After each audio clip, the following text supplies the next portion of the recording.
Imagine you're strolling down the park, minding your own business, and on your path you find an SD card on the ground. However, no one's around, so it's likely you won't find the owner. So, out of curiosity, you take it back home, you plug it right into your PC. But things take a turn for the worse as you uncover all sorts of illegal material. This is what today's video is dedicated to. Murder evidence including images, videos, and even a how to kill document, to more mellow things like creepy, whatever this is. Join me as we take a look at the creepiest hard drives recovered.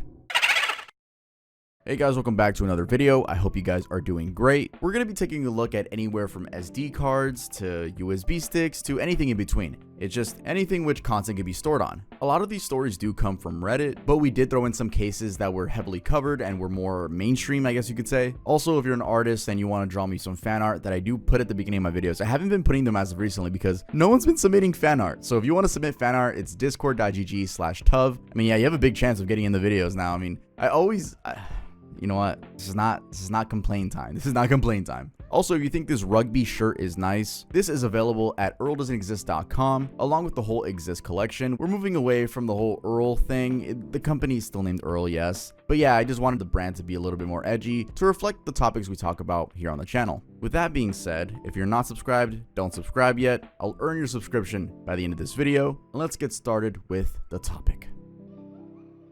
Murder evidence. Homicide at Midtown Marriott.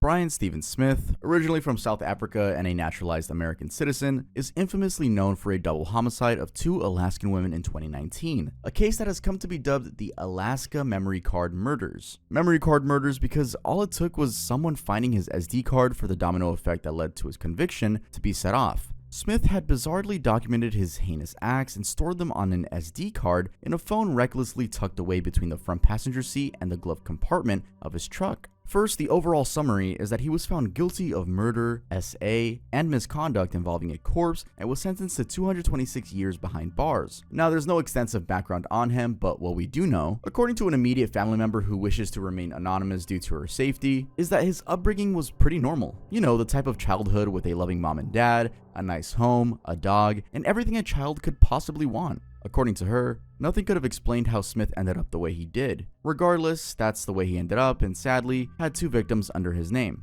30-year-old Kathleen Henry and 52-year-old Veronica Abuchuk. An interesting yet sad tidbit here is that apparently, Veronica's family had actually reported her missing in February of 2019, about 7 months since they had last seen her. It was eventually noted that the 2 women shared 2 distinct characteristics. Both came from small towns in western Alaska, and both were homeless. And pivoting to the SD card now, the way things went down was that one night while driving down Anchorage, Alaska, Smith picked up a woman named Valerie Kassler to help him look for a quote, young working girl. She knew the streets well enough to help and coincidentally was also homeless. By Valerie's admission, Smith seemed to be a nice guy. After all, she accepted his offer to ride around with him. The twist comes in though when at some point, Smith made a stop at a gas station to use an ATM and Valerie found herself alone in his truck. She accidentally dropped her phone and while reaching out for it, she picked up 2 phones, hers and one of Smith's. Simply out of a chilling instinct she had, she decided to pocket it. Then, for days after that night drive that lasted until 5 a.m., she stayed in the woods completely terrified that if she left her tent, she'd come across Smith. Now, why was she terrified? Well, after she snooped through the phone and saw what was on it, she eventually decided to hand it over to the police. They'd then discover 39 images and 12 videos with pretty damning information. The video footage showed a gruesome strangulation of a woman who had been beaten beyond recognition at what looked like a Marriott hotel. The perpetrator's face was never seen in any of the footage though. But in one of the videos, the woman is seen scratching the man's wrist in self-defense while being strangled and gasping for air. Some of the pictures also showed the woman's body covered in a blanket and being snuck into a luggage cart. Now, among the videos, detectives singled out the specific one where the perpetrator could be heard urging the woman to die, saying, "You live, you die. Sadly, in my movies, everyone dies." You could tell this dude definitely had a fantasy of, I guess, being in a movie or being a villain, because let's keep going. The voice apparently stood out for one of the officers due to a distinct heavy accent. This is actually how investigators were able to link the voice in the video to a previous case they were handling involving someone with a very similar accent. The case involved none other than Brian Stephen Smith. It was sadly just a few days after this discovery that police were informed of human remains on a highway near downtown Marriott, which were identified to be Kathleen Henry's, the same woman in the footage. They immediately got a warrant for Smith's phone, and it was found to have been around the same area as the body at the suspected time of murder. before. He had also been a guest at the Town Place Suites by Marriott Hotel that day. He was arrested and questioned and later admitted to having killed another woman, that being Veronica Abuchuk. Now, remember Valerie? During an initial interrogation by the police after handing in the phone, she claimed to have found it in the street, but then later confessed to having stolen it from Smith's truck. That was in the second interview. Seemingly a small lie, but it almost had Smith walk free. Smith's defense had quickly tried to use that to try and prevent footage on the SD card from being used in the trial, but luckily, that got dismissed. The case actually got quite popular and even gave perspective to the plight of indigenous Alaskan people who often, quote, quietly disappear. And as I mentioned, Smith got 226 years, having been convicted on 14 counts. In the ruling, Superior Court Judge Kevin Saxby said that for Smith, there was no hope or restoration, only preventing him from killing again. 3,000 illegal photos leading to 30 felony charges. A few months ago in August of this year, a man was arrested on at least 30 felony charges of child exploitation. For context, this was within Delaware's jurisdiction, which means these charges are considered a level 5 felony. Interestingly, the man in question, 39-year-old Dustin N. Davis, also known as Torsten, was only caught after his lost cell phone was found. That was in June of this year when the lady reportedly found a blue Motorola G cell phone in a grassy area just near her home in the Muncie area. Now, it gets a little bit weird because I don't know anyone who has their wallpaper, their lock screen wallpaper, as their full name. I think that's another level of psychotic, but I mean, yeah, I guess in theory it's smart, you know. I still think it's kind of weird. Anyway, yes, he had his lock screen as his full legal name, Dustin Davis. So this prompted the lady to look him up on social media and contact him. She was able to successfully find the correct Dustin, and he responded confirming ownership, saying that he had lost the phone a couple days prior. But the lady persisted a bit just to be sure the phone really belonged to him. For some reason, she figured that the best way to do that was by accessing the internal SD card. Little did she know that she would end up making a discovery horrific enough to put this guy in prison. She reportedly found numerous images and videos depicting CP. That was enough to terminate her quest, and she immediately reported the whole thing to the police and turned over the phone to them. An investigation was set up, and going through the phone's contents, detectives found more than 3,000 images of CP and other inappropriate videos of very young, clearly underage girls. Disturbingly and also damningly, alongside these images were selfies of Davis himself. What was crazy about the amount of content discovered was that there was too much of it to be reviewed individually. Detectives opted for a different approach and decided to instead determine the period in which David had gathered and accessed the content. This was found to have been about 10 months, between September of 2023 and June of 2024. On the afternoon of the 8th of August, Davis was detained by the police for questioning, and he shockingly didn't deny any of it. He admitted to being the owner of the phone and indeed accessing CP on it. According to Davis, he claims to have only accessed CP out of, quote, boredom, and that he wasn't attracted to children in any way. Guys, by the way, I figured I should let you know, if you ever want to get out of any situation, just say that you did it out of boredom. Just use the Dustin approach. I mean, this is the perfect explanation. He also tried justifying what he did, saying that he only looked it up to see whether or not it was, quote, easily accessible. Another great excuse by this dude Dustin. None of that worked in his favor though, as he was immediately arrested and booked into the Delaware County Jail with a $250,000 bond. At the time of his arrest, an initial hearing date had not yet been set, but online court records show that Davis wasn't a first-time offender and had previously faced charges that included stalking, invasion of privacy, and domestic battery, among other disturbing offenses. Found SD card leads to CP bust.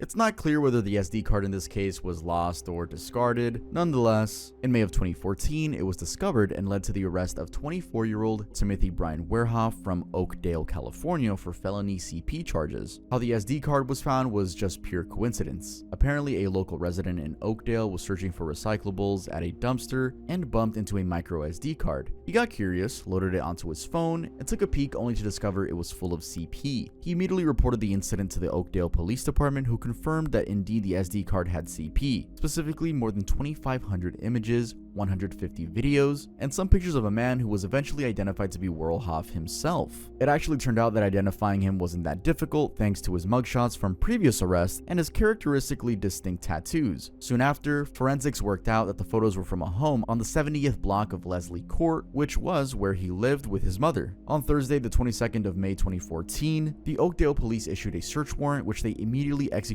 despite Werhoff not being home. As evidence, they confiscated a computer and other electronic devices during their search. Then they had barely left the home when they received reports of a suspicious person wandering the grounds of Sierra Baptist Church, which was directly behind Werhoff's home. a lead that they pursued, and lucky for them, the person in question turned out to be Werhoff. They arrested him, and he agreed to accompany the officers to the station for further questioning, but before they even left, he willingly admitted to the ownership of the SD card. The sergeant conducting the questioning said that Werhoff also admitted to having downloaded numerous inappropriate CP images online and taken pictures of at least one of the underage girls that were found among the images. And as if that wasn't enough, he also admitted to uploading the girls' images onto the internet without her knowledge or consent. Not that it mattered whether he'd done it with or without her knowledge, but the police located the girl and contacted her parents. The girl confirmed that indeed the photos were taken without her knowledge. In the meantime, police continued with the investigations to determine whether or not any SA had occurred while still detaining Werhoff. By this time, he had been booked at Stanislaus County Jail on 3 felony charges, including the possession of obscene matter depicting minors under the age of 14, production of obscene matter depicting a child under 18, and distribution of the same on the internet. He was held with a $50,000 bond. His hearing was held on the 27th of October that same year, and he pleaded guilty to all the charges. He was scheduled to be sentenced in January the next year, 2015, and was facing up to 20 years in federal prison with a possible fine up to $250,000. The actual sentencing was said to be done, quote, at the discretion of the court, end quote.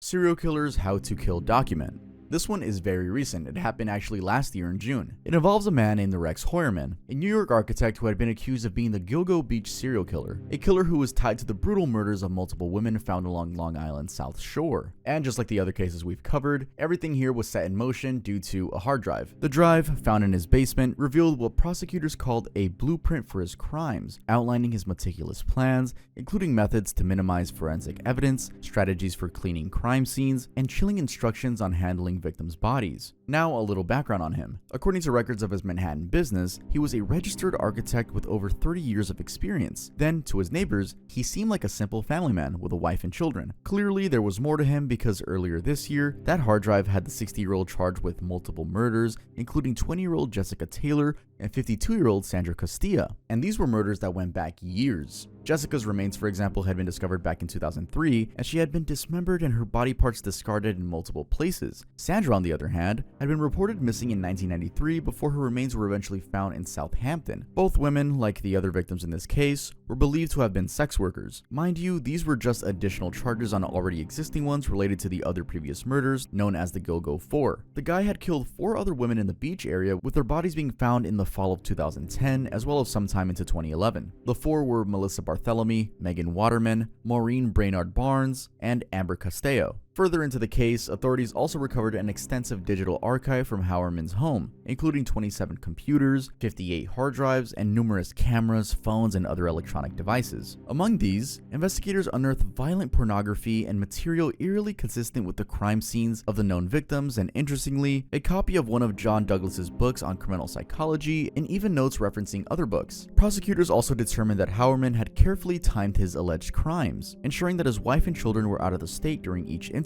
This pattern was consistent across the cases. He'd also cleverly tried his best to erase the incriminating evidence from hard drives using forensic wiping software, but police still retrieved the deleted files, further strengthening the case against him. Now, despite the severity of the crimes and the mountain of evidence against him, as of the 21st of November of this year, Howerman had entered the not guilty plea and was being held without bail. Currently, he's awaiting his trial, set to be held next month.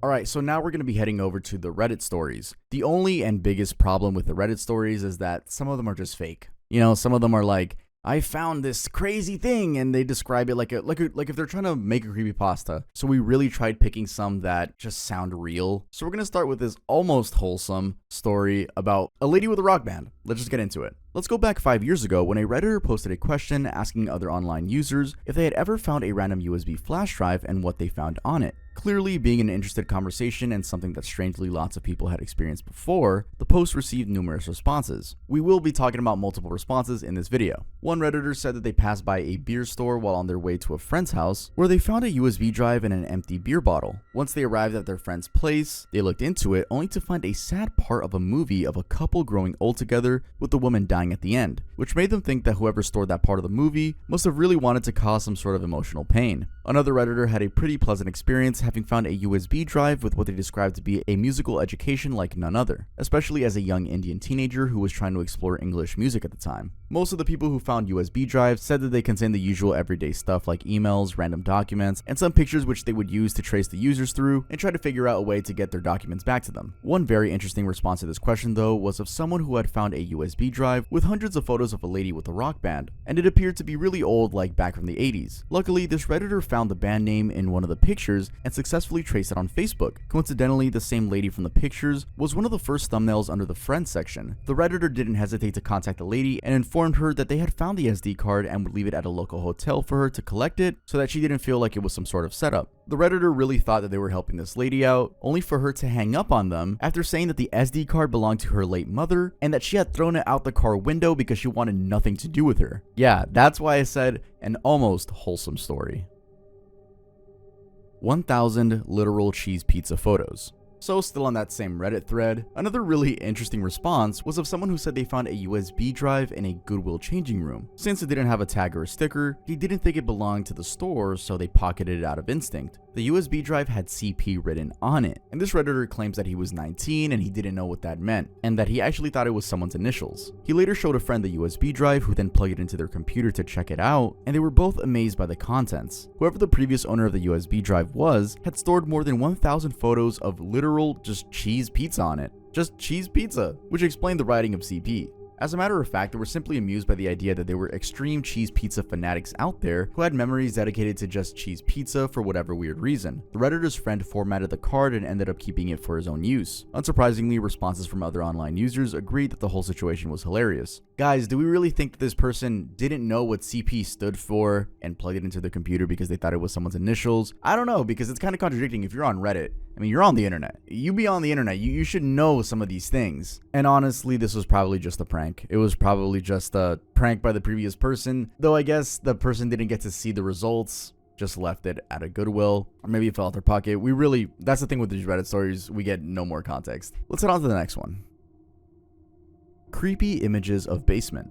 2 years ago, a Redditor claimed that her boyfriend had found an SD card in a drawer in his apartment, which at first wasn't completely weird since he apparently used to rent out his apartment for people to stay over when he was away. The weird thing about it though was what they found in it when they eventually checked it out. They were both more than spooked by the images, which included that of an unknown basement with figures which appeared to be placed in a specific order. There was also an image of a strange woman, but the boyfriend would rent out his place to random people, right? It was probably one of those people. Apparently it wasn't. This lady wasn't among anyone who had ever signed a contract with him, which made the entire SD card situation way more mysterious. The original poster was quick to share the images online in the hopes of anyone out there knowing what it was all about, and it didn't take long before other users shared their thoughts, many of them agreeing that it was indeed really spooky. One of them said that they almost looked like roots that looked like people. Another one said that it looked like some sort of stop motion or art thing. Crazily, one Redditor speculated the location of the basement and said that it looked like Armley Mills in Leeds in the UK. They were quite sure of it, especially because of similar photos they had taken themselves. Funny enough, this was a pretty accurate speculation. The pictures were indeed of an art installation at the Leeds Industrial Museum at Armley Mills, which is known to have a collection of various textile machinery, railway equipment, and heavy engineering among other stuff. Although nobody ever identified the woman whose pictures were on the SD card, the Redditor who initially posted the basement pictures asking for help was relieved that the mystery was finally solved, further saying in a comic manner that her boyfriend can now sleep in peace. Alright guys, that was it for this video. If you enjoyed the video, make sure to leave a like, and if I earned your subscription, make sure to subscribe. You guys can check out this rugby t-shirt along with the entire collection over at earldoesn'texist.com, and with that being said, I'll see you guys next time I upload.